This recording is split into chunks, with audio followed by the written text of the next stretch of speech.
Meeting starting now.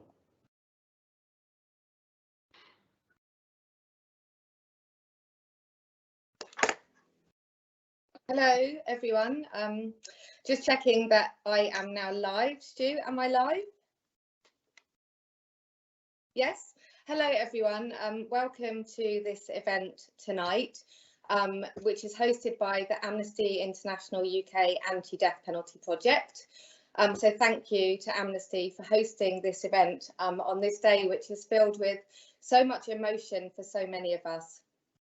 I haven't prepared any speaking notes for this evening because I wanted to talk from the heart. So I hope that by doing that, I will do justice to Troy, to Martina and to Virginia Davis, the three warriors for justice that we are here tonight to celebrate their life, commemorate their passing, and to really show the anger and rage that we all have for the death penalty, which took Troy Davis's life and which ultimately took the life of his beloved mother and his sister.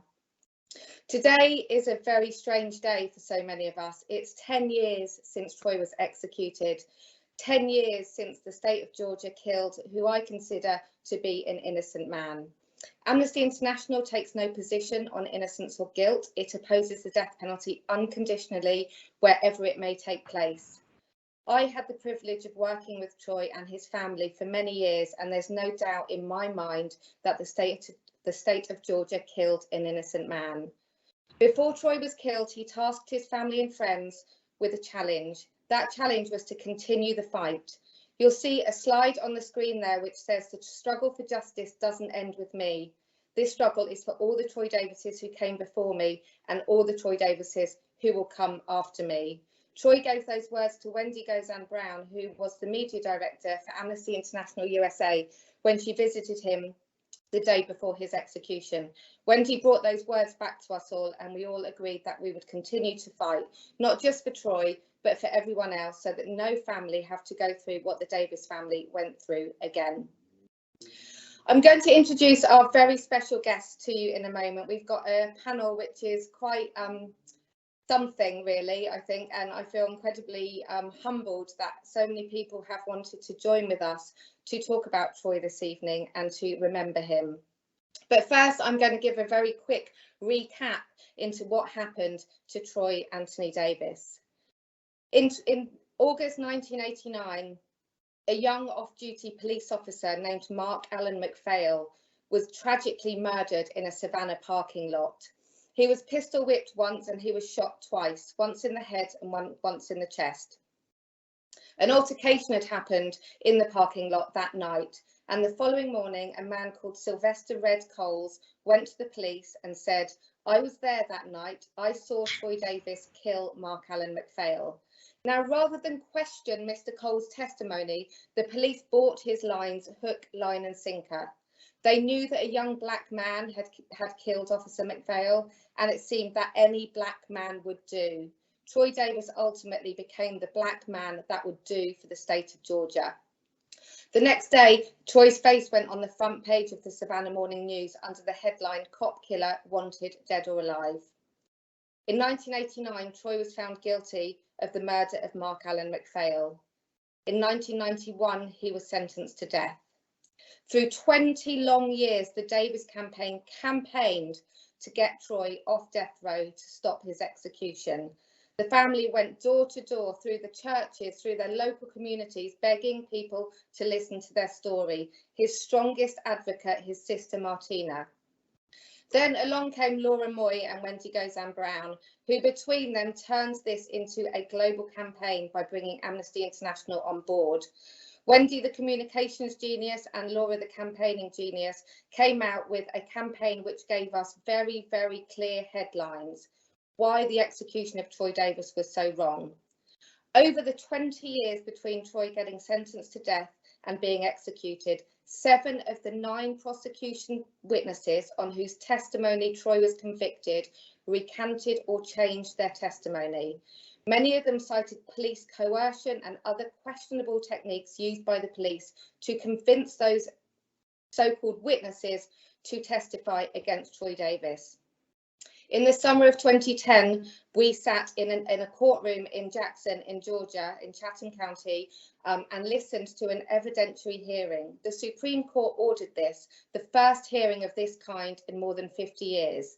And that hearing ordered that a judge take testimony and finding of fact as to whether or not evidence that was not available at the time of Troy's original trial could ultimately prove his innocence. Now, the bar was set ridiculously high. 20 years after the crime, Troy was supposed to prove his innocence. When the original bar to convict is beyond a reasonable doubt, this bar was so impossibly high that it was impossible for Troy to get relief. What happened next was that the judge issued a ruling which said that the case against Troy Davis was not ironclad. Despite the case not being ironclad, the state killed Troy Davis on the 21st of September 2011. Laura Moy, who was outside the prison that night, called the execution a human rights travesty. And I think I've always held those words. She said that no justice was advanced that night and human rights was set back many, many years. The state of Georgia had executed what we believe to be an innocent man. 10 years later, the movement to abolish the death penalty in the US has grown and grown and grown. I think 6 states in the US have abolished the death penalty since Troy was killed, but I'm sure that Laura and Ed will be able to talk more about that when we speak to them shortly. A few years ago, on his birthday, Troy's sister Ebony said, "The world is still talking about you, Troy, and that means job well done." We are still talking about you tonight, Troy. 10 years on, those of us that campaigned for you will never ever forget you, your sister and your mother, your warriors for justice. 10 years before Troy was killed, Martina Davis Correa, his younger sister or his older sister, Kimberly, younger or older? Younger. Can't hear you. Okay, you can tell us when the mic comes to you. Troy's sister, who was diagnosed with stage 4 breast cancer around 10 years before Troy was executed. She was given 6 months to live. Martina was a woman of great faith, and she prayed to her God that he would allow her to see her son graduate college and her brother to be free from prison. Just 2 months after Troy was killed, Martina died. The breast cancer took her life on the 1st of December 2011. She was laid to rest on the 11th of December 2011, which is Human Rights Day, and no other day could be more fitting to lay to rest a human rights hero. On the 12th of April, the same year before Troy was executed, Miss Virginia Davis, Troy's mother, the Fat Davis family matriarch, had 2 weeks previously gotten a clean bill of health from her doctor. She sat down in a chair, she went to sleep, and she never woke up. Martina said her mother died of a broken heart. Just weeks previously, the US Supreme Court had denied Troy's final appeal, essentially paving the way for his execution date to be set. Martina said her mum could not stand the pain of seeing her son executed. 3 members of the Davis family died in 2011. The resilience, the dignity, and the sheer brilliance of the Davis family, they continue to fight to end the death penalty. They know that this fight has always been bigger than Troy, and they want to end the death penalty around the world. That's a long introduction from me, but I thought it was important to set the scene. And I now want to introduce you very quickly to our special guests. And then what will happen is I'll ask the guests questions, and I'll try and keep the conversation as fluid as possible to allow you to really hear from the people that we want to hear from tonight, which is our incredible panel that we're very grateful to have joined us. I'm going to start by introducing Laura Moy. Laura was the campaign director for Amnesty International USA. I first met her in, I think, 2007. She's gone on to be one of my closest friends in the world, and I'm so honoured that she's joined us tonight. She is now a teacher in Taiwan, where she teaches a human rights module to her students, and she always talks about the human rights issues that were so prevalent in her time at Amnesty. She was a stalwart of the campaign, a close friend of the Davis family, a close friend of Martina. I'd like everyone to welcome Laura. Next, I'd like to introduce you to Richard Hughes. Richard is the drummer from the band Keen. Richard was spotted by our eagle-eyed Amnesty team wearing an I Am Troy Davis t-shirt on, I think, Later with Jules Holland, if I remember rightly. Richard had heard Martina talking about Troy on Amy Goodman's show on Democracy Now, and he'd worn the t-shirt. We got in touch with him and decided to ask him, having never met him before, if at the end of his US tour he would be kind enough to visit Troy on death row with us. We thought this was an ask that was way out there. Of course, he's just finished a world tour. He wants to get home to his family. But Richard, as the true campaigner that he is, said yes.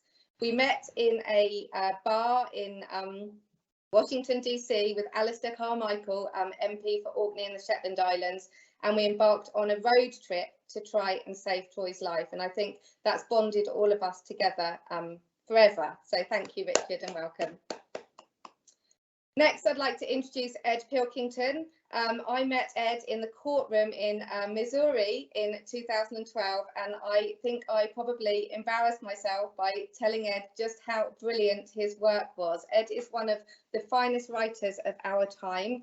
He's the chief reporter for the US Guardian. He has regularly covered a range of civil rights issues in the US, the execution of Troy Davis. He's interviewed Albert Woodfox of the Angola 3, who was held in solitary confinement. He's written about the move bombings in Philadelphia. And Ed is a voice, someone who can talk to us this evening about the things that he sees in the US, the way that the media reports these issues, and what now. And then, welcome Ed. And then move to our two very special guests tonight. The first is Kimberly Davis, Troy Davis's sister. There are no words that I can use to sum up Kim Davis. She's an absolute warrior for justice. She has taken the baton from Martina and her mother and from Troy and has ran forward with it to strive for abolition of the death penalty. Kim, you are an absolute wonder woman. I'm so honoured that you welcomed me into your extended family and let me campaign for your brother. So thank you so much for being here tonight on what I know is a challenging day for you. Welcome to Kim. And lastly, I'm going to introduce Dejan Davis Correa, Martina's son, Troy Davis's nephew, somebody that I've known since he was 15 years old. He's spent his youth growing up in Georgia, visiting his uncle on death row, and I'm going to embarrass Dejan with some tales later that I remember for the time that we spent together in Savannah, and when Dejan and Martina visited me and Amnesty UK in London in the same year.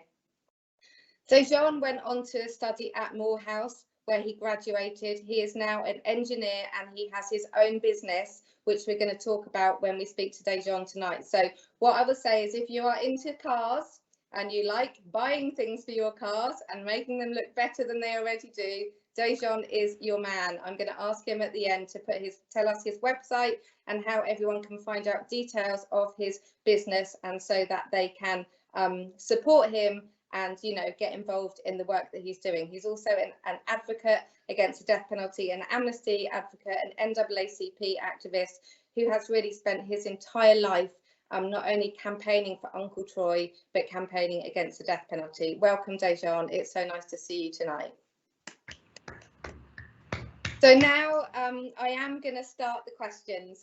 So I want to come to you first, Dejan. I know that you're at work at the moment and you may not be able to stay with us for the whole event this evening.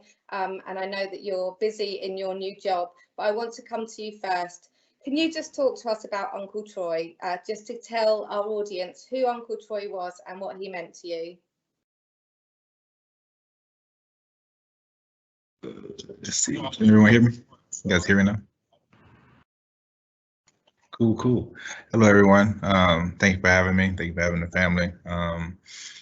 Good to see everyone here. Troy was he was an interesting fella, to say the least. As Laura and many of us all know who have visited him, when you first thing you realize about Troy when you see him, he smiles a lot. A lot. Very joyous person, joyful. always more concerned with others than he is himself. And he was always about positivity. Despite being in a negative environment, always remain positive, always remain uplifted, and did whatever he could to make everyone else's situations a little bit better. That was one of his things that he really focused on, was just making everyone else situation around him better, and doing what he can, saying, to make people feel good. At the same time, Troy was a very strong family man. Uh, Obviously, we as a family were very knit, strong, and close together. But he was definitely at the helm of that. Kind of always brought us together. Always, you know, had the answer that we was looking for in a way, as a family. And it would just, in a way, he was just like the beacon of light for us in many different situations. And he always had like some philosophical, educated answer when you talk to him about, whatever the thing may be. Oh wow, I haven't seen that picture in a while. And it's always was a positive vibe. But most importantly, if Troy befriended you, you had a friend for life. You had someone that you can confide in, someone that you can talk to, somebody that you would always be there through thick and thin, no matter his situation, but would be a good voice of reason and just a good person to lean on. And that's the most consistent thing Troy was. A family person I like to, who always put people before himself. And when you need somebody 2, 3 o'clock in the morning, if need be, he was there, to help you and do whatever he could, what I'm saying, to help make your situation better. And ironically, you never really seen Troy sweat. Um, he definitely dealt with a lot of things throughout his life, as we all know, but you would never know about it unless, you really had to. I would say you really had to ask Troy. I sit down and be like, "Hey, are you okay? Like, what's going on?" Because if you don't really do that, he's not going to tell you. And that's just how he was. That's how my mother was, the same way. That's why they were so close. Um, and especially him. I mean, I guess the testament of who he is, honestly, really would go into the story that my Kim could tell if she would like to, just about how, she at one point in time was um, disabled, and, she couldn't walk at all for a while.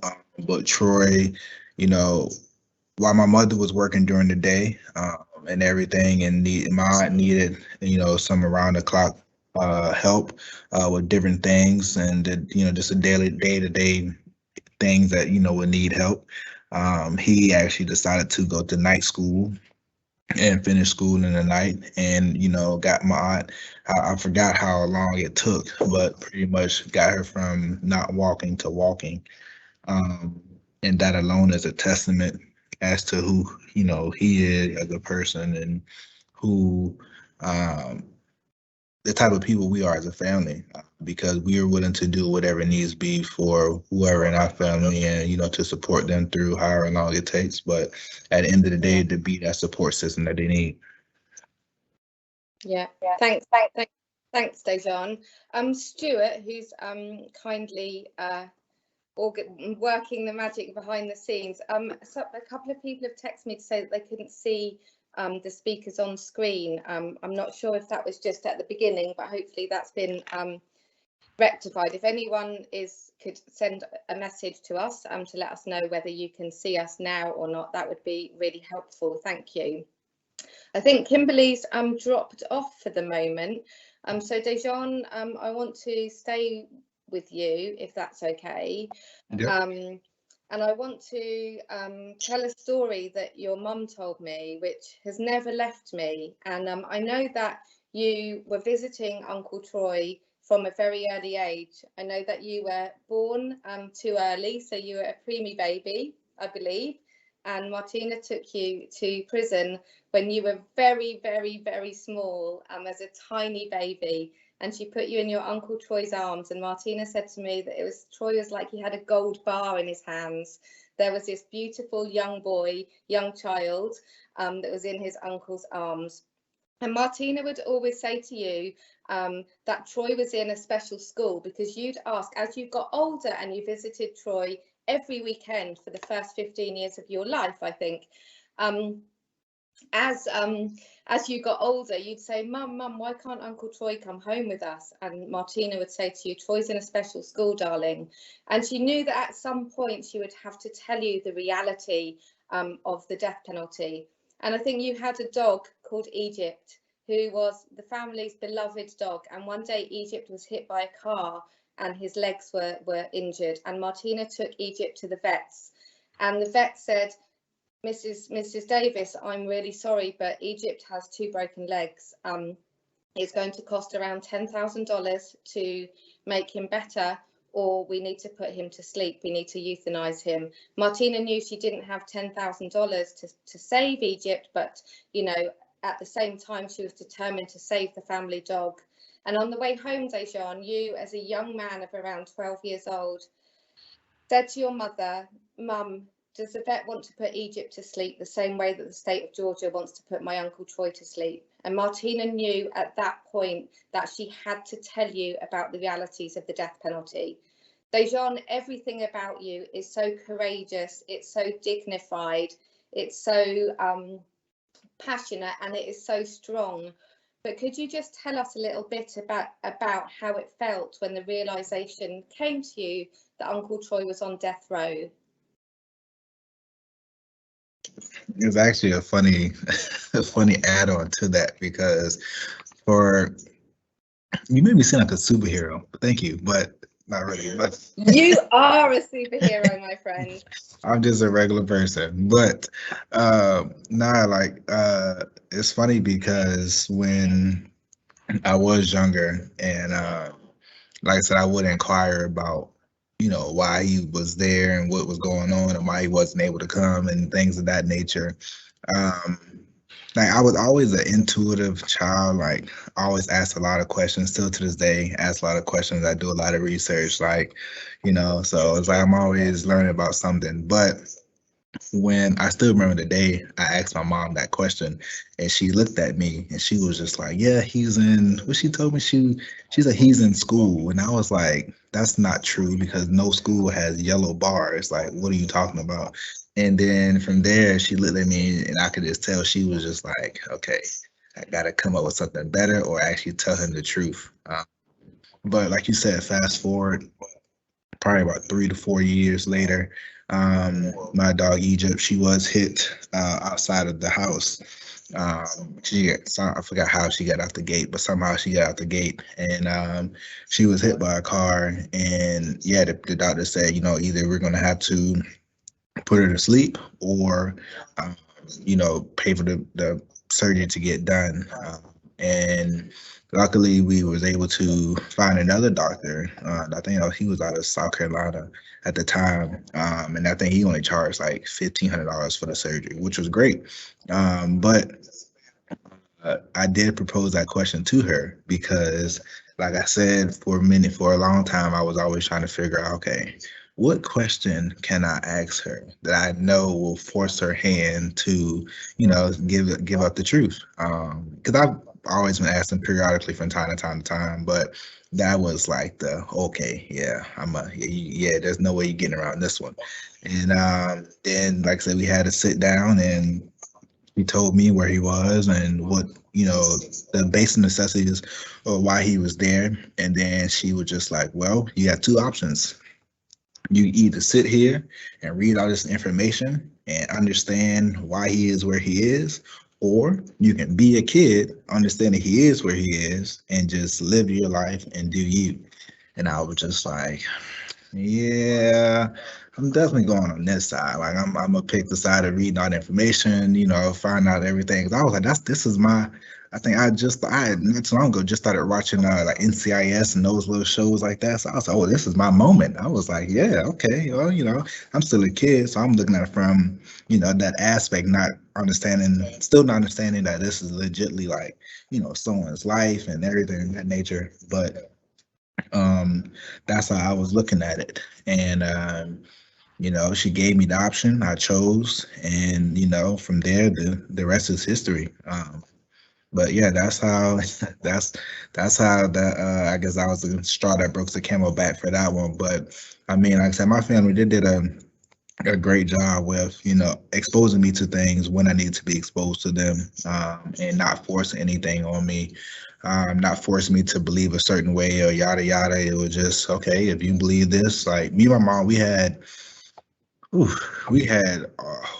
a whole bunch of different polarizing topic conversations over the years, where she may feel some way about something, I may feel some way about this, but it was never to the point to where because you feel this way or because you feel that way, you're less of a person or I love you less. It's like, no, like I feel this way because of this way. You feel your way. And so she always gave you that option to really just, get your thoughts out there, understand and love into anyone and everyone. And that was a great thing about her. For one of the great things about her.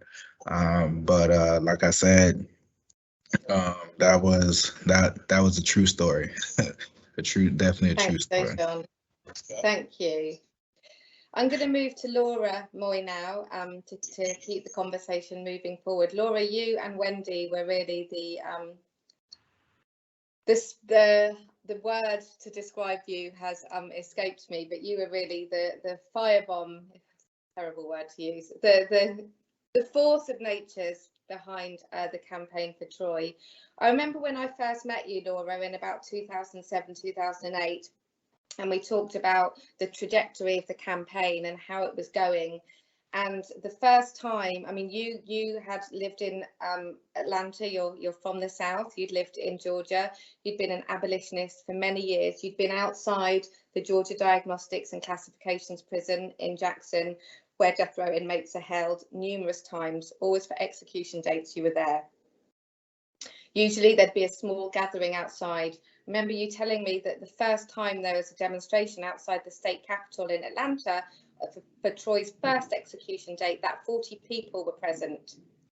When Troy was executed in 2011, there were thousands of people marching through the streets of Atlanta around the world. Richard and others were outside the US Embassy with Claire Bracey and Ruth Dawson, who I think are both on this call tonight, who really helped to drive that campaign in the UK. They were there outside the US Embassy. In Amnesty France, all over the US, people were campaigning. Tell us about the trajectory of the campaign, Laura. How did it go from 40 people to 1 million signatures and people around the world campaigning for Troy? Well, firstly, thank you for organizing this event tonight and really holding this important moment. And I really want to thank the supporters of Amnesty UK. You guys were perhaps the strongest section that was really rallying behind Amnesty USA and the Davis family. The death penalty has really shifted in an importantly positive direction in the United States. In the 1990s, we really hit sort of the peak of the worst of it. And I think you see the death penalty has been slowly declining ever since.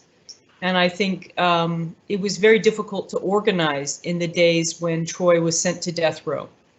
And I think Martina was kind of like a voice preaching in the wilderness, as they say in the Bible, a voice crying out in the wilderness, just trying to get anybody to understand her brother's story. And she started to get involved as an activist. She got very connected with the National Coalition to Abolish the Death Penalty, and then with Amnesty. And she became a volunteer leader. And I think that's one of the powers behind this campaign is the successful mobilization of volunteer leaders, and also the empowerment of the Davis family, who had been so isolated for so long. nobody in their community really coming to their aid. Local groups in their community being afraid to be associated with the case. And Martina was so determined. She really is the hero of this story. She pushed and she pushed and she pushed, and she wouldn't accept any closed doors. And very few people were listening to her. And I think we wanted to figure out how we could help. I mean, I remember working with her 9 years before anything was happening in Troy's case that was major.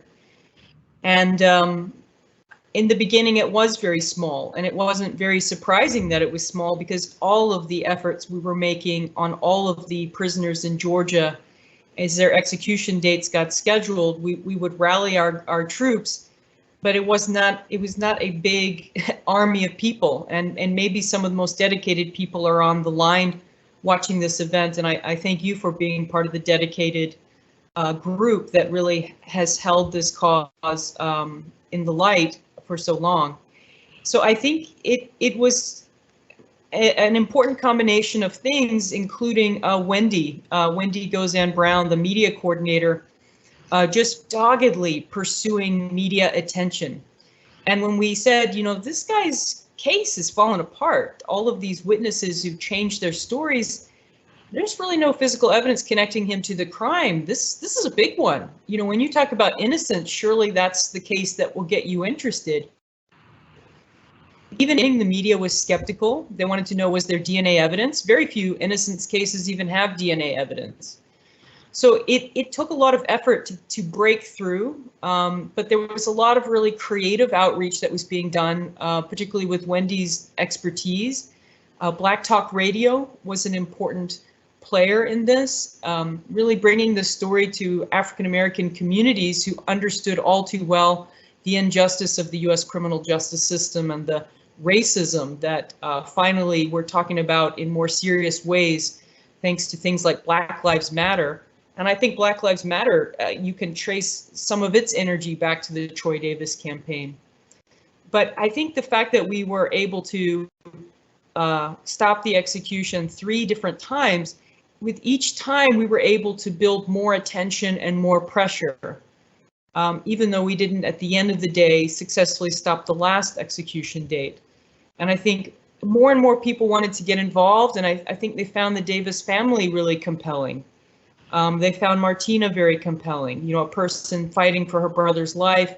And this story, like, how could the justice system continue to roll forward when a person's case unravels and you might have the risk of executing an innocent person? How could that be? And so a lot of people felt outraged, and people who were not paying attention to the death penalty started paying attention. Even progressive activists who are working on lots of different important progressive issues were not tuned into the death penalty until this case. And this case really, it carried so much energy. And you said in your introduction that 6 more states were added to the list of abolitionist states in the United States. Really, the campaign in Maryland, the campaign in Connecticut, they got an extra boost of support from the energy that people were pouring into the Davis case. People kind of took this on like Troy Davis was their family member or their good friend. And so many people came to us wanting to do something. And I think it was really quite unusual. Many of us have not really experienced that kind of campaign before, where so many people were just coming to us saying, what can I do? How can we stop this? Thank you, Laura. I want to stick with you for one other question, and then I'm going to move on.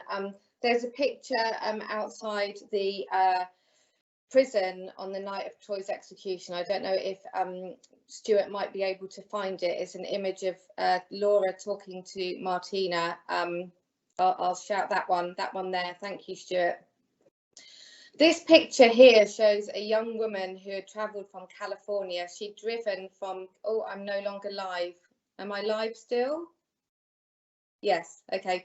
It's got a pop-up, so I wasn't. There's a young woman in that picture who had driven from California to be outside the prison that night. Martina was very sick at this point. You can see that she's using a wheelchair because she was very, very weak. The cancer had started to really take its toll on her. a young woman who had travelled from California.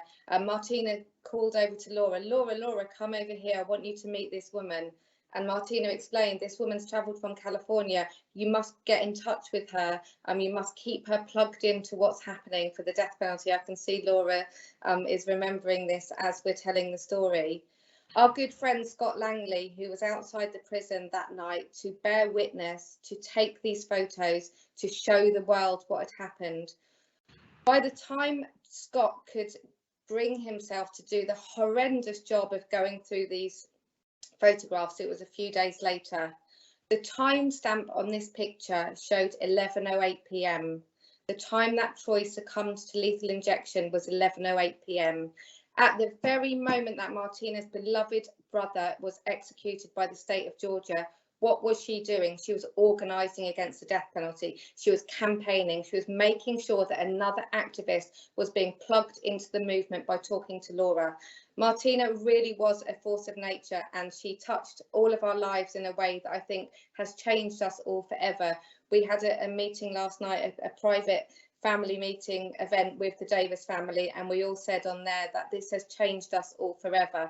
Martina taught us to be a better friend, a better campaigner, a better daughter, a better sister, a better partner, all the things that we should all strive to be.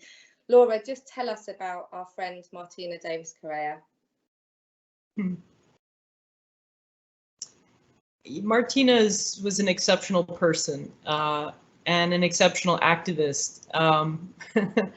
And she, what a personality, and she could tell you stories that you just keep you on the phone for a really long time, and you'd be like, you said what happened, what she just, interesting things seem to be happening to her on a daily basis, and she was a real spark, a person who kind of could make things happen.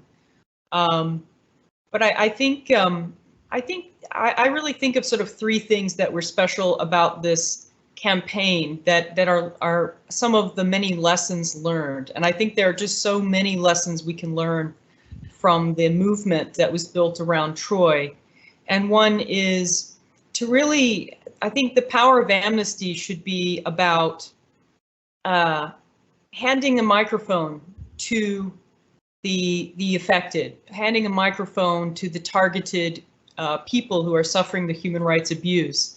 And I think giving Martina support in helping her to really be the awesome spokesperson that she became is important. I think building movements, having her there on the grounds of the prison, trying to connect people, even as her brother is being executed, that's what we have to do as activists, is we don't just fight for the one person, but we connect to a larger movement. Supporting an organization like Amnesty is really important, but even building something bigger than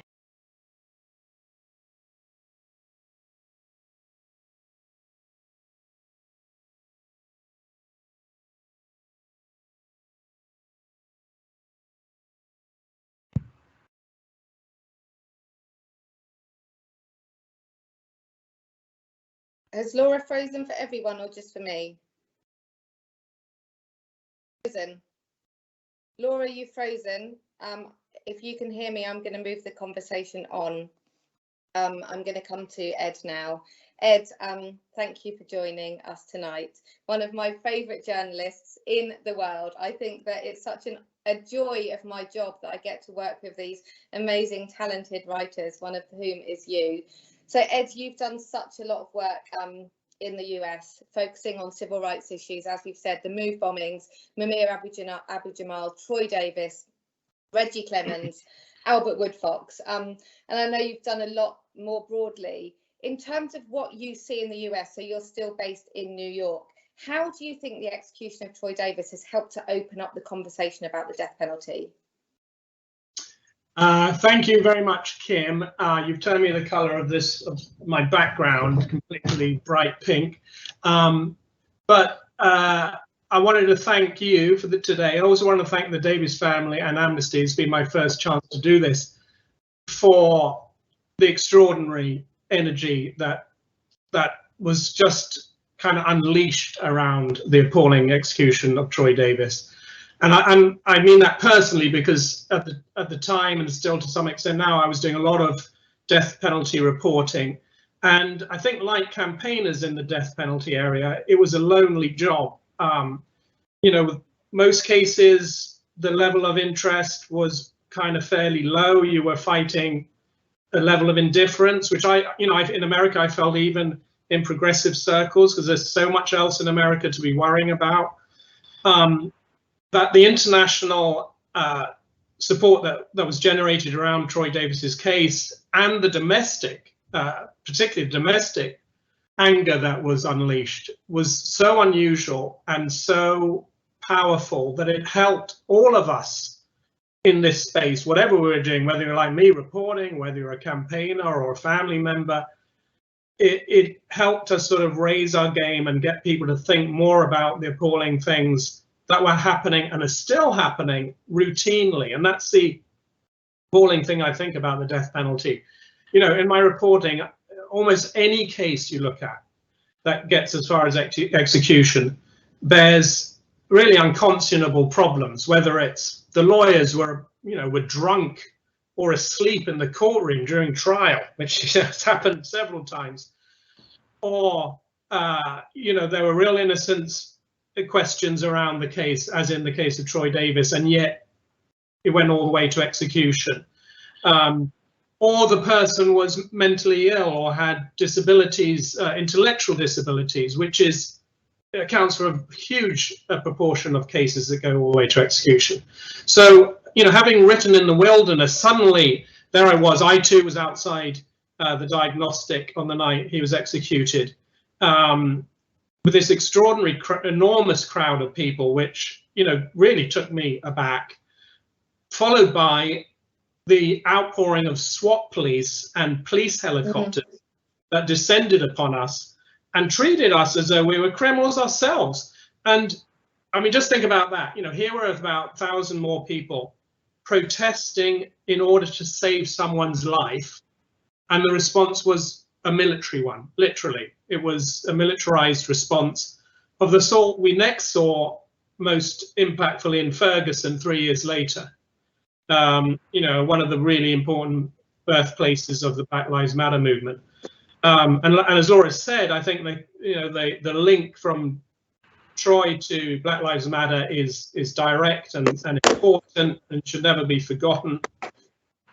But for me, that's what, it's an appalling thing for Troy Davis to have had to do, to die for this. But what came of it was it tore the plaster off the death penalty and exposed it for the brutality that it was, and it particularly exposed the fact that the state of Georgia and all the way up to the Supreme Court, they really weren't bothered by the fact that he almost certainly, in their minds, was innocent, or in my mind, he was innocent. Certainly the state of Georgia was not concerned about that. Because if it was concerned about it, all it had to do was take the foot off the brakes and have another look. That was all it needed to do.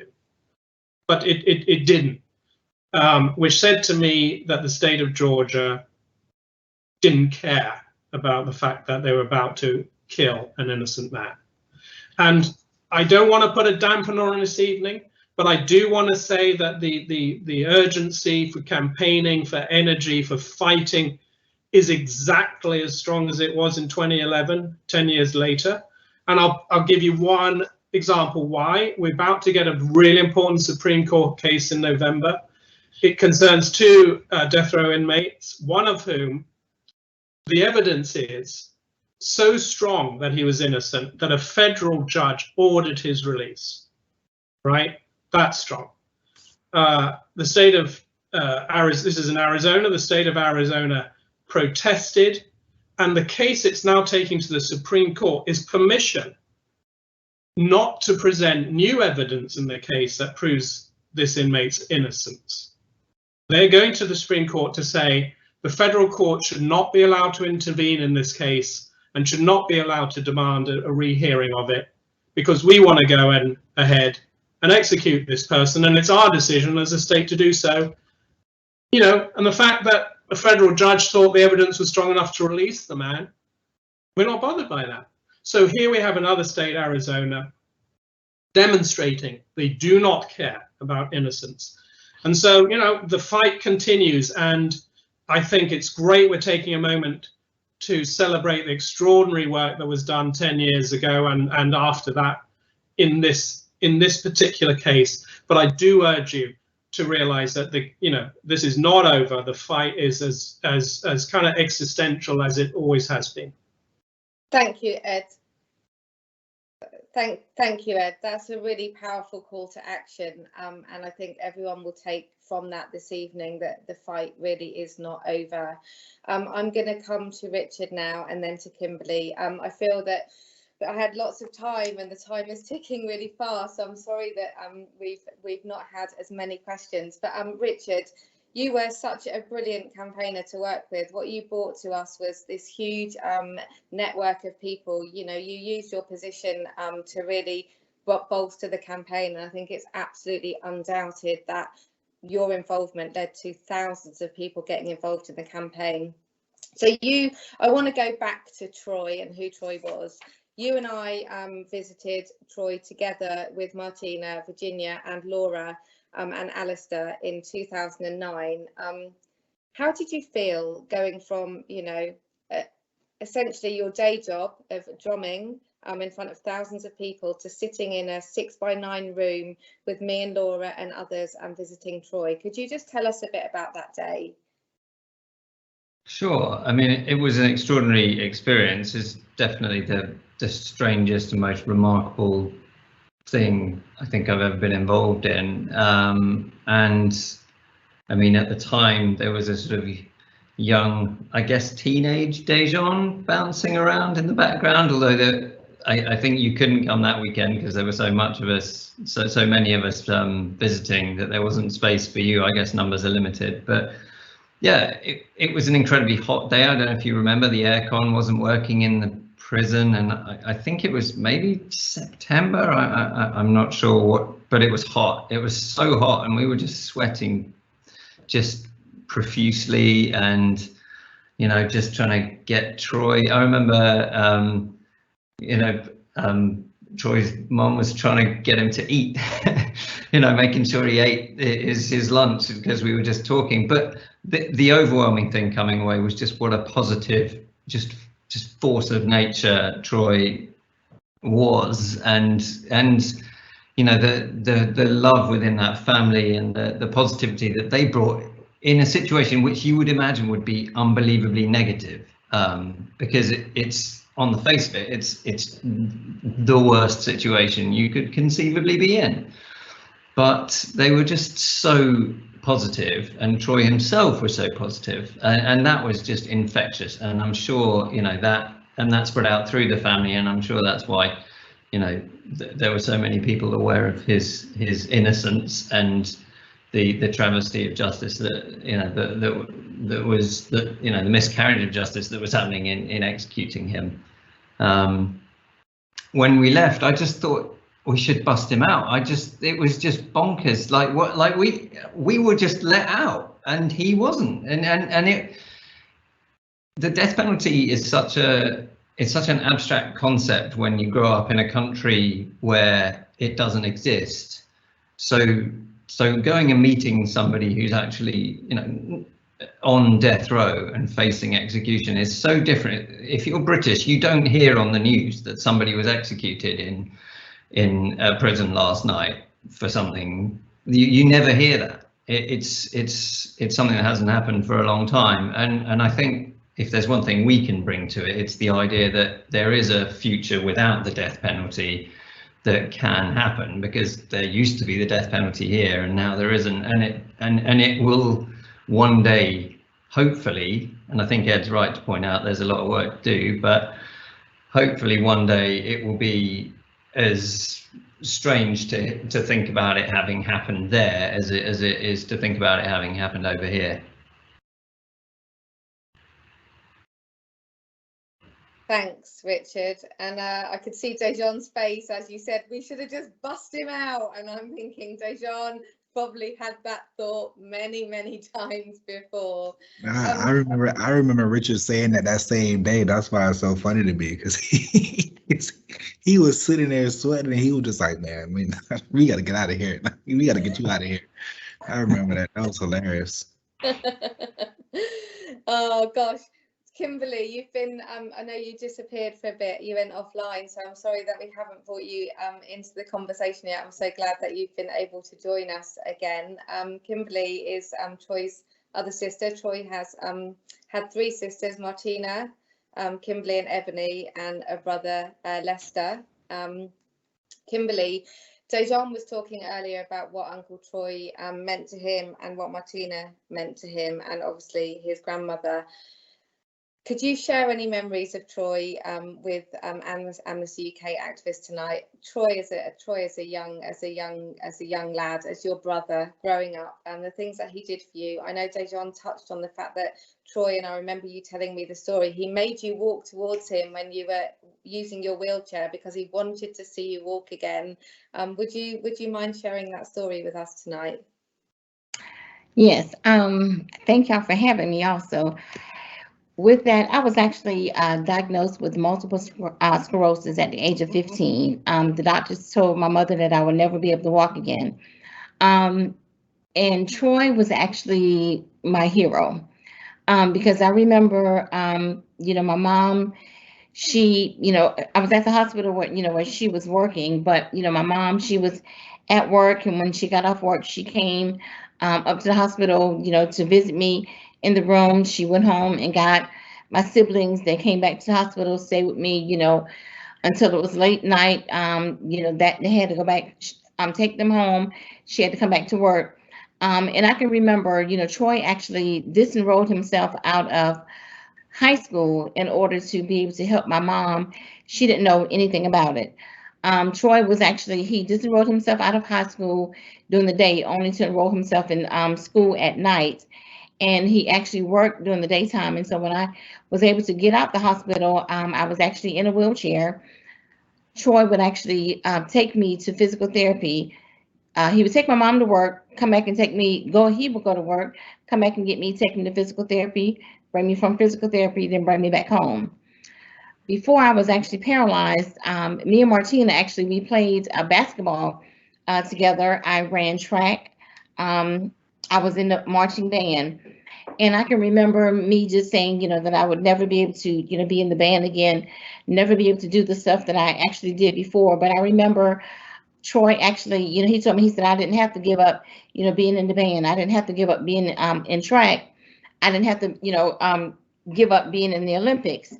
And Troy actually, he taught me how to throw the shot put from my wheelchair. Troy taught me how to play basketball from my wheelchair. I was dribbling the basketball in my wheelchair. And so I was still able to play in the sports that I, played in. But I was playing in those sports, from my wheelchair. I can remember, wanting to get back in the band, and I used to play the clarinet. When I was able to get back in the band during the parades, Troy and Lester, either one of them would actually walk me in the parade. They would push me, in the parade. I'm playing my instrument. And I can remember homecoming. I'm like, okay, so what am I going to do for homecoming? I had actually learned how to play the xylophone. So at the homecoming game, Troy actually lined the wheels of my wheelchair with lights. And so when they turned off the lights during the homecoming game, Troy was still pushing me around in my wheelchair, during the game. And I mean, it was just so amazing. I mean, everyone was just clapping, and, that just brought, so much joy, to me. I can also remember, when, Troy would take me to therapy, and my therapist, he was like, Kim, we need you to do this. He's like, you're going to have to, try to do the, have to try to walk. You're going to have to try to move. And I used to always say, I can't do it. I'm going to be stuck in a wheelchair, just listening at, what the doctors told me. And Troy's always told me, he said, can't should never be in your vocabulary. And I can remember, one day when he actually picked me up, brought me home, he parked outside our driveway. So Troy got my wheelchair out the car, and, he got the crutches. And so he stood me up. And I'm thinking he was going to let me turn around to get in the wheelchair. He didn't do that. He moved the wheelchair up. So I took 2 steps towards the wheelchair, got ready to sit down. He moved every time I took 2 steps up, he moved the wheelchair back. And I can remember my mom came to the door and I'm standing in the driveway and I'm crying. I'm like, Mama, tell Troy to stop moving the wheelchair. He's like, no, you're not going to get in this wheelchair until you walk to it. And I'm like, every time I walk to it, you're pulling it away. And I can remember walking all the way to the wheelchair. And he finally let me sit down. He said, didn't you say that can't was in your vocabulary? And I told you that can't will never be in your vocabulary. And I can remember Troy told me, he said, what did I want to do, my senior year? He said, how do you want to go across the stage? He said, do you want to walk across the stage or do you want to roll across the stage? And that's what I said, I want to walk across the stage. I'm like, but I'm not strong enough. So Troy actually prepared me and helped me, with my physical therapy and my rehab. He helped me build up my strength enough to, when I got my high school diploma, I actually was able to walk across the stage. And at the end of the stage, when I got ready to come off the stage, there was Troy standing at the end of the stage, and I actually presented my high school diploma to my brother, because if it wasn't for him, I would have still been in that wheelchair, not able to walk across the stage, just giving up everything. And, like I said, that was my hero. And I owe all, that to not only Troy, but I owe that to God first. But, Troy, he was my strongest advocate that was behind me, just pushing me, to go through. Thank you, Kimberly. That's so amazing to hear. And I think, for those of us that met Troy, that's no surprise to us to hear that story, because we know just how dedicated he was to his family and what a massive support he was. I know he used to do Dejan's maths homework with him on the phone as well on a Sunday night. Martina would tell me. Not Dejan's homework with him. Not only on Sunday nights, but Martina she would actually let Troy know, like when she got Dejan's assignments on that Monday, she would let Troy either mail them to Troy, or when he calls, give them to Troy over the phone. Troy used to ask Dejan, do you have any homework? And Dejan he'll be like, sometimes he'll say no. Troy's like, yes, you do. You need to do this. You need to do that. That's because y'all talk too much. But I can even remember, here was Troy, 6'1", when Dejan went out for football. Troy would have the potato chip bag or like a soda bottle, and him and Dejan would actually be in the visitation room playing football. And the guys are looking at Troy. He's in his white prison uniform, but he's rolling on the floor playing football with Dejan. I'm going to tell a little story now about sport, which is going to make Dejan laugh. And I know he knows the story that I'm going to tell. And I'm sorry that we haven't got through all the questions. But when we visited Troy just before the evidentiary hearing in 2010, Dejan and I had been playing basketball, which I think you call hoops, right, Dejan, before we went to the prison. And so we got to the prison and we were meeting with Troy and we were talking about what was going to happen the next day. And Wendy was, giving Troy all of the really important guidance that she gave around the media, and all of these important conversations were taking place. And then Troy said to me, so what have you and Dejan been doing? And I said, playing basketball. And Troy said, you don't like basketball, Kim. You like football. You like soccer. What do you know about basketball? And I said, I know about basketball, Troy. And he said, name me one basketball team. And I said, the Harlem Globetrotters, which for some reason makes Dejan laugh every time. I mean, you technically wasn't wrong, because they are a basketball team. It's just, yeah. And then I told Troy that I'd beaten Dejan at hoops, and Dejan got really annoyed with me because Troy was saying, Dejan got beat by Kim. Dejan got beat by Kim. I had to hear that for the next month. Yeah, so I feel like it's 8 o'clock now. I had all these grand plans of asking everyone 3 questions each, and I think we've sort of gone massively over time. We've got half an hour left, so I'm going to ask everyone just one final question, and then we're going to move to questions from the audience. So there is a chat box. If people would like to submit questions, please do. I'm going to just do a bit of a whistle-stop tour around the speakers now. So Ed, I know that you have covered, as we talked about, so many cases on the death penalty, on mass incarceration, solitary confinement. The threads that run through those are really clear. It's racism. You know, young black men may not be being publicly lynched anymore, but they're being executed in execution chambers and they're being killed on the streets with impunity. What's your take on the racism in the justice system, and what do you see as happening in the future? Well, I think this is critical, absolutely key. And the reason I say that is I think it's a way to overcome the loneliness that I was describing earlier when you're reporting or campaigning in this area, the feeling that who cares? Who's out there cares about this? Which, you know, the Troy Davis campaign kind of uniquely almost managed to overcome that problem. And I think what's happening now, there is starting to be an understanding of the connections in race from slavery through lynching, through segregation, to mass incarceration and the death penalty. And making those connections is a bit like how black teenagers were being killed on the streets of America every day by police. And each one was treated like an independent problem until Black Lives Matter came along and pulled it all together. So what is happening is there's growing understanding of the racial link all the way from slavery through to the death penalty, and it allows people to come together and see things in a bigger picture. And, you know, and two things stick in my mind. Outside the prison when Troy was executed, his lawyers came out at about midnight from recollection and talked to us reporters.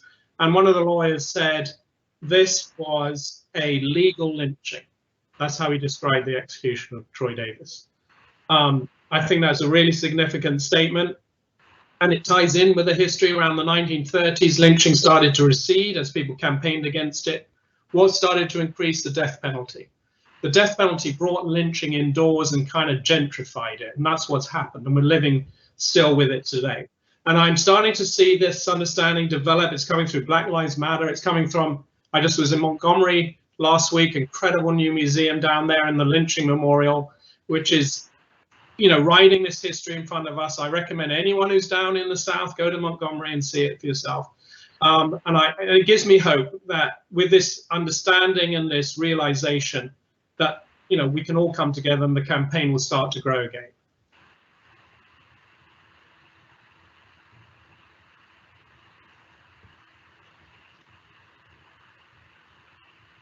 I was not unmuted.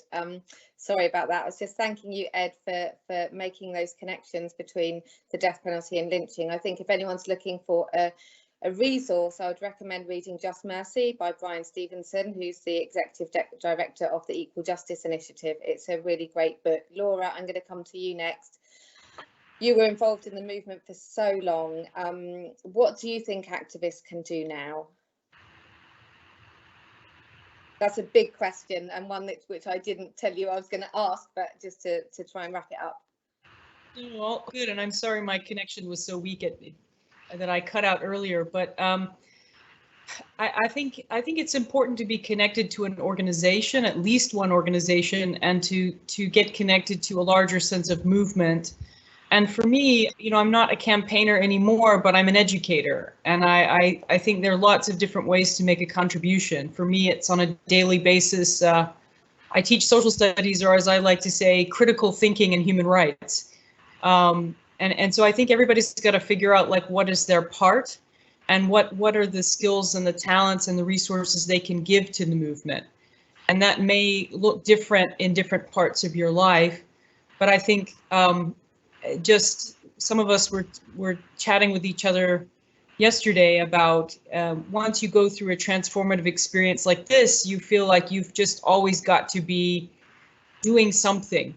You know, Ellen Kubica, who I think is watching our event, said sometimes she thinks of Troy and Martina and Miss Davis looking down on us and kind of, you know, asking, what are we doing with our lives? And you know, and she was saying, I hope that what I'm doing is enough, you know, and I think that question a lot myself.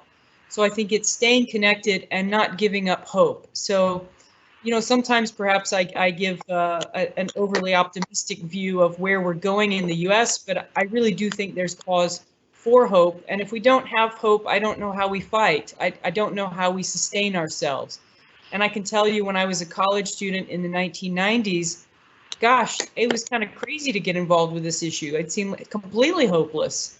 And I think Ed is right that there was some strange overcoming of that hopelessness. We created a momentum together, and that momentum carried on. And to see the incredible momentum of Black Lives Matter that's finally calling out racism and white supremacy in the mainstream of the United States media. I was going to workshops in the 90s about white supremacy, and we were kind of the weirdos kind of talking about this stuff. And now, you know, you see it in mainstream journalism, people talking about white supremacy. It's really at the root of the rot in the United States. It's really at the core of what is wrong with the criminal justice system. So I think people also need to look at the history. I'm a history teacher and by training, and I think we have to appreciate that change doesn't happen quickly, but it happens through persistence and recognizing moments when we can make something change. But we can't take advantage of those moments unless we're part of a movement, because as individuals, we really don't have that much power. We have power when we are part of a movement. And I think seeing the history of social change, you see that time and time again, is you have to get connected to a community of people who believe in the same cause and the same principles, and you do your part. And I think those of us who've been lucky enough to work for organizations like Amnesty need to be very smart, and we need to really use the power of our organization and our resources rightly, and really take seriously that we are sort of steering a ship that people want to get onto. So I think just getting involved and staying involved, but also being gentle. There are times when maybe we are not able to give as much as we want to, whether it's things going on in our personal lives or what have you. Sometimes we have to take a step back, take care of ourselves before we can come back in and not run ourselves into the ground. But I think to always hold on to hope. Thank you, Laura. That's incredibly powerful. Richard, I just want to come to you. I remember when we spoke together at Amnesty with Martina in 2010, 2009, and you said that you hoped that one day we look back on the death penalty as being this archaic thing that has been consigned to the history books. Do you think anything has changed in the last 10 years? Yeah, I mean, I think as many of the speakers have pointed out, there are so many more states that have either a gubernatorial or a de facto moratorium or an actual legal moratorium on the death penalty. And with Joe Biden in the White House, hopefully the federal death penalty will not be applied, and perhaps steps will be moved forward to stop that ever being done again. So yeah, I think it's moving in the right direction, but I'm not going to lie, I definitely took a step away from things after Troy. I found it quite, and I was someone that, I was at a distance. I only met him once. I can't imagine the pain that everyone went through, the Dejan especially. But yeah, I'm not going to claim to be an expert on what's happening right now, but it feels like the momentum is going in the right direction. And as Laura pointed out, compare now with the 90s. So yeah, it's moving in the right direction. I remember listening to a podcast with Barack Obama saying change is very incremental, and you're not going to move things a huge distance, but you can move it a little bit. And I feel like the campaign around Troy's case definitely did more than its fair share of moving things forward. And I think everyone should be hugely proud of that, despite the awful, terrible, tragic outcome. Thank you, Richard. Thank you. That's that's a really powerful account of where we're at now. And I think Laura said before, said to me in the conversation after Troy was executed, she said, Kim, when the book about abolition of the death penalty is written about the United States, and that book will be written because the US will abolish the death penalty, in the middle of that book will be a chapter on Troy Davis, and I believe that to be true. Joy lost his life and we lost battle, but we didn't lose the war, and there is a huge war still ahead of us, and that war is to end the death penalty. Dejan, we're going to hand over to the public who are joining. If anyone wants to send a question in, please send it in the chat box, and I will get those questions from our moderator. Dejan, you are now a businessman. You've set up a business. You are taking the world by storm. You're a Morehouse graduate.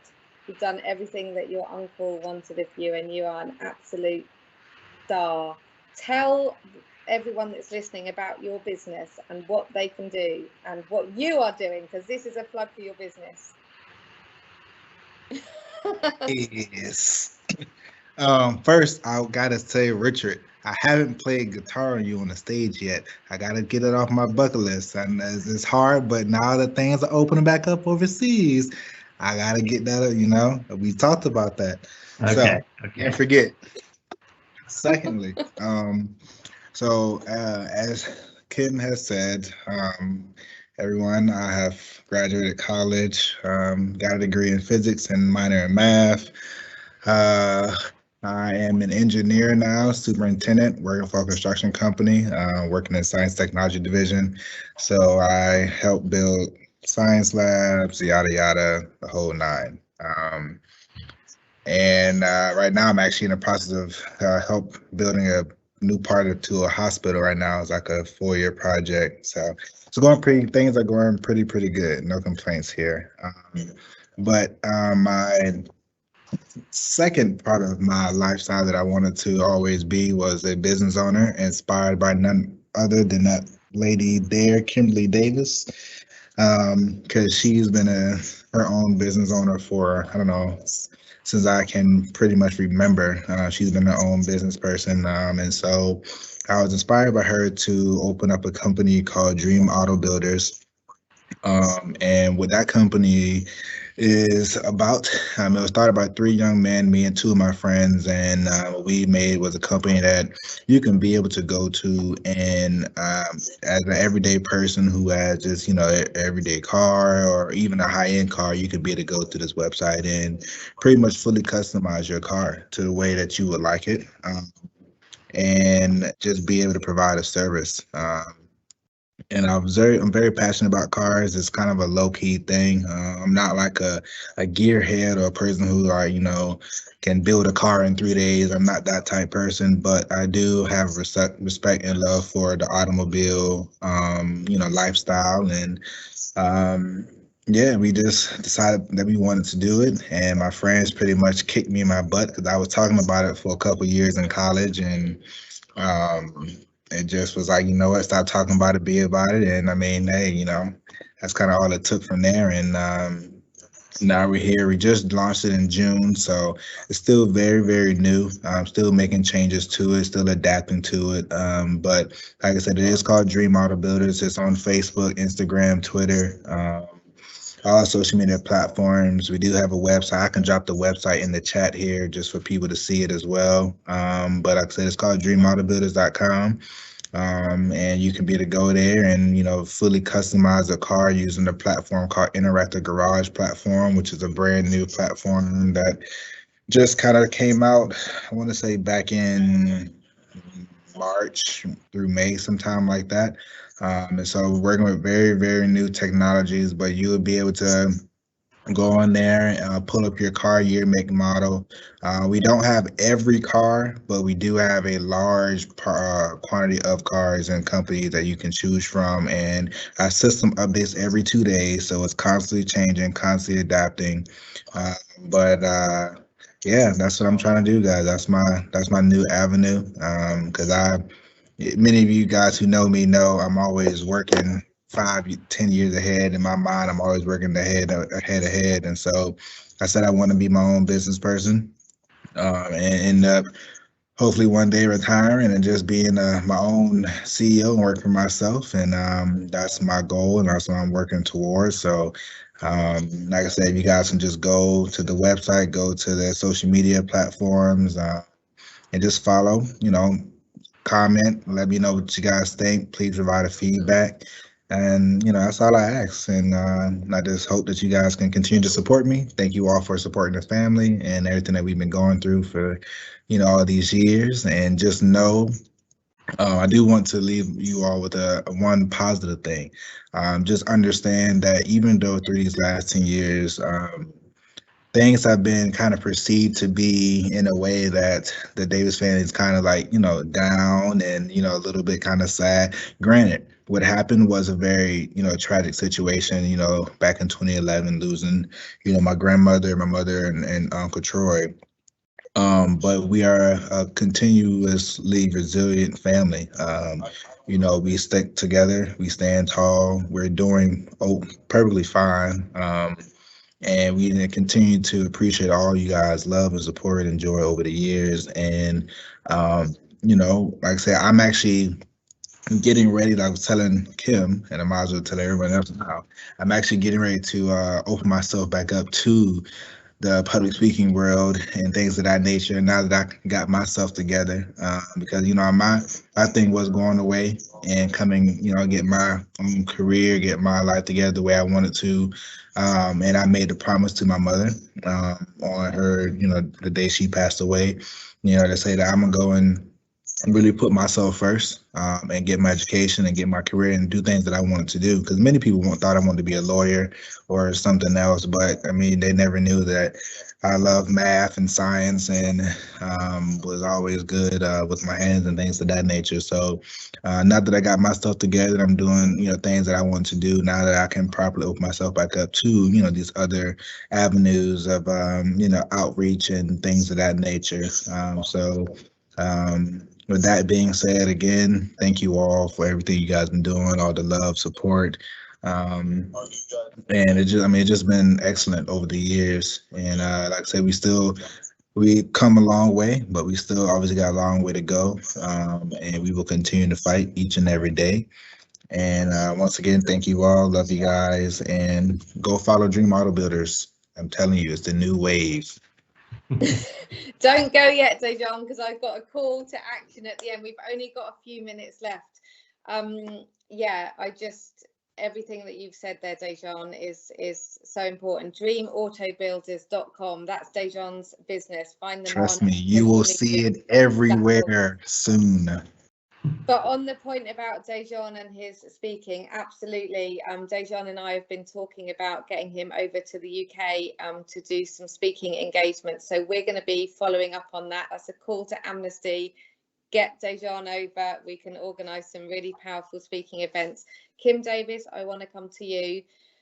What message have you got for Amnesty UK supporters that have dialed in tonight before we close? You're on mute, darling. Just need to unmute.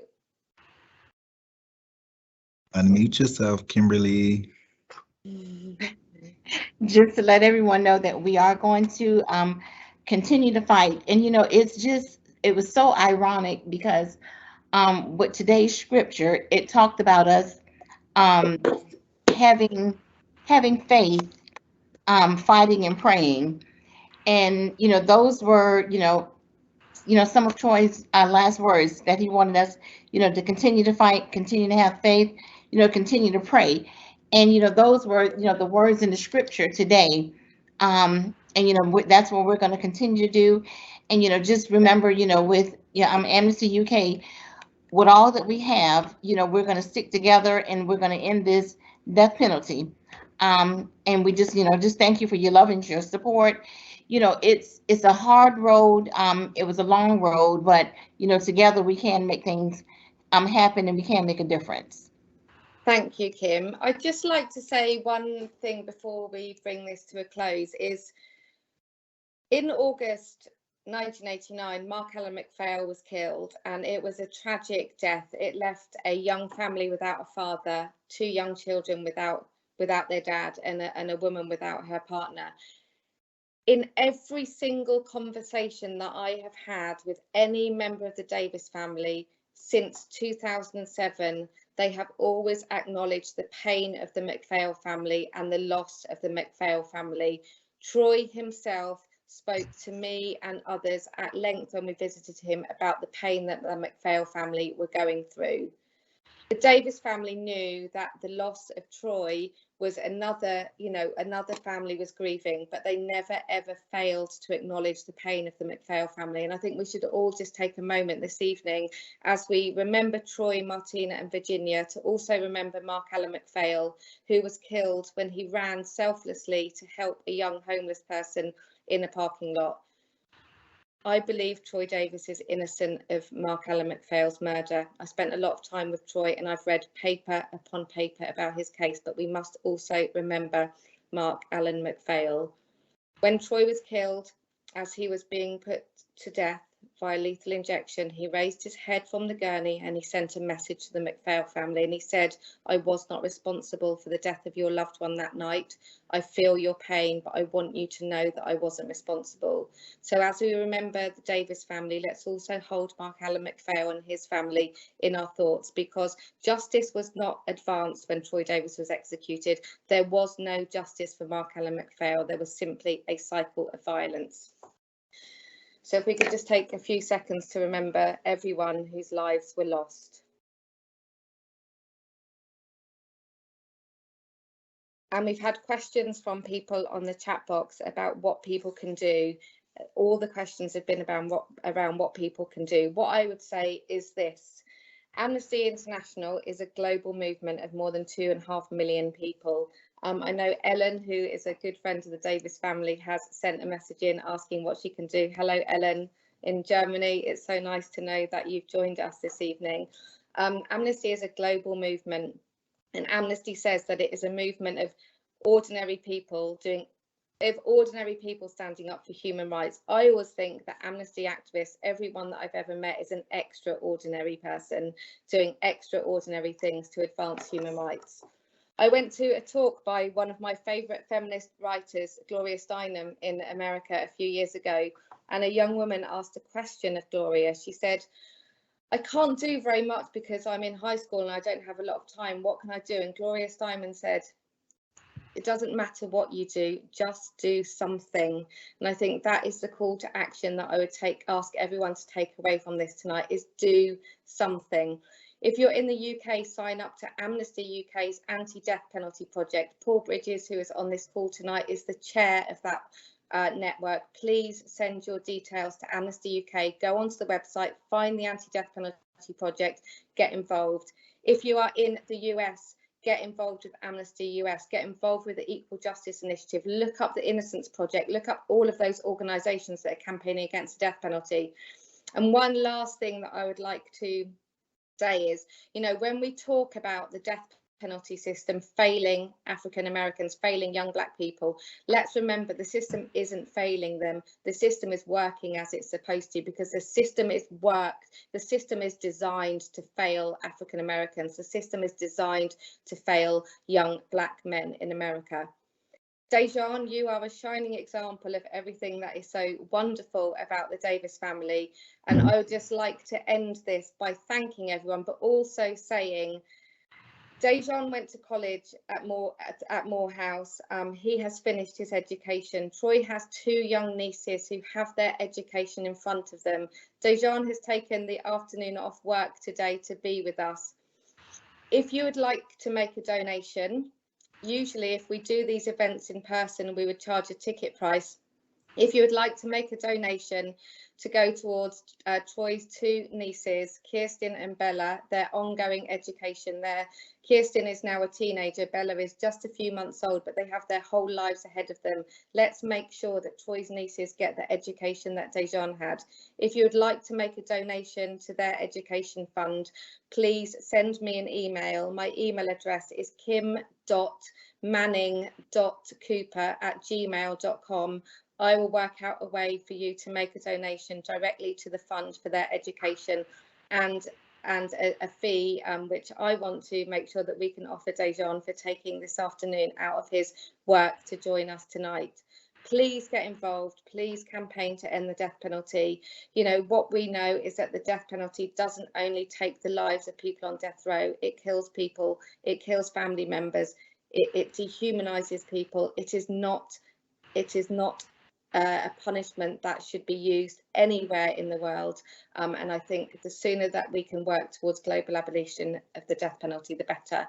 There's 2 minutes to go. I'm just going to ask Dejan if he'd like to just summarise and just say good night to amnesty activists, and then we'll close the meeting for tonight. But don't forget, dreamautobuilders.com, kim.manning.cooper. You can find me on Twitter, kim_m_c. DM me, email me if you'd like to make a donation to the education fund, and I will see that that gets to the Davis family. Dejan, just over to you for the last words, my love. Hey, thank you very much. Well, you get like the floor. Well, like I said, everyone, thank you so much for your continued support through all the years. Thank you so much for your love, your prayers, your donations, your just all the energy that you've been putting into our family. It hasn't gone unnoticed. And you know what I'm saying, like at this point, I feel like, you know, you all have obviously given so much to us. And, you know, me and my aunt talk about this all the time.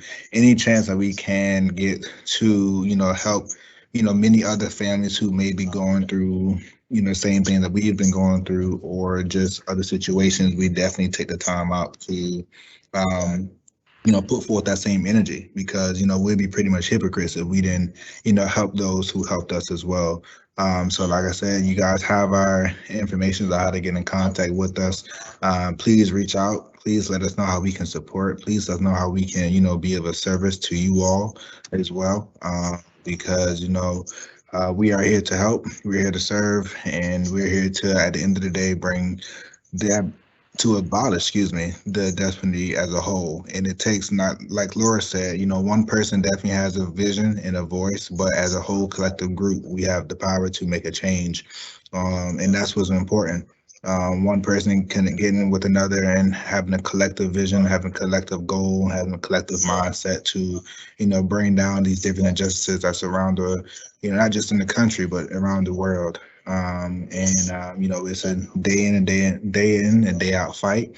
But we are a resilient group of people, and we're going to get this done no matter what. And once again, thank you all. We love you. See you guys soon, and go follow Dream Auto Builders, and love you guys.